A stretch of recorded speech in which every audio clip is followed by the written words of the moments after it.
வணக்கம் friends. Saudi Arabia தம்மால் வந்து இன்றைக்கி வந்து வெள்ளிக்கிழமைங்க. காலைல சீக்கிரமாகவே எழுந்திரிச்சு துணி ஏகப்பட்ட துணி சேர்ந்துருச்சு. சரி துவைக்க போகலான்னு சரி எங்கள் அண்ணன் லாண்டிக்கு எல்லாம் துணியும் அள்ளி எடுத்து வண்டியில் போட்டுட்டு நேராக வண்டி எடுத்து லாண்டிக்கு போனாங்க. அங்கே போய் தண்ணி இல்லை மிஷினில். சரி தண்ணி பிடிச்சி அதுக்கப்புறம் கொஞ்சம் ஷாம்புவை போட்டேன். அதுக்கப்புறம் துணி சோப்பு போட்டேன். துணி சோப்பெல்லாம் போட்டு இருக்கிற துணியெல்லாம் அள்ளி போட்டு ஒரு 2 மிஷினில் போட்டாங்க. எல்லா துணியும் 2 மிஷினில் போட்டு நல்லா வாஷிங் பண்ணி ஒரு அரை மணி நேரம் ஓட விட்டேங்க. நல்லா சுத்தமாகிடுச்சு. அதுக்கப்புறம் இருக்க தண்ணியெல்லாம் தண்ணியில் அலசி மறுபடியும் ஸ்பின்னரில் போட்டேன்.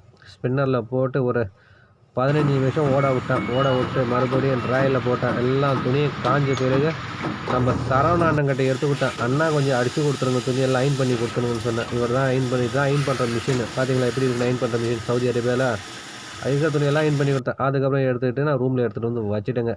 என்னோடய வீடியோ பிடிச்சிருந்தா லைக் பண்ணுங்கள், கமெண்ட் பண்ணுங்கள், மறக்காமல் என்னோடய சேனல் சப்ஸ்கிரைப் பண்ணி சப்போர்ட் பண்ணுங்கள் ஃப்ரெண்ட்ஸ்.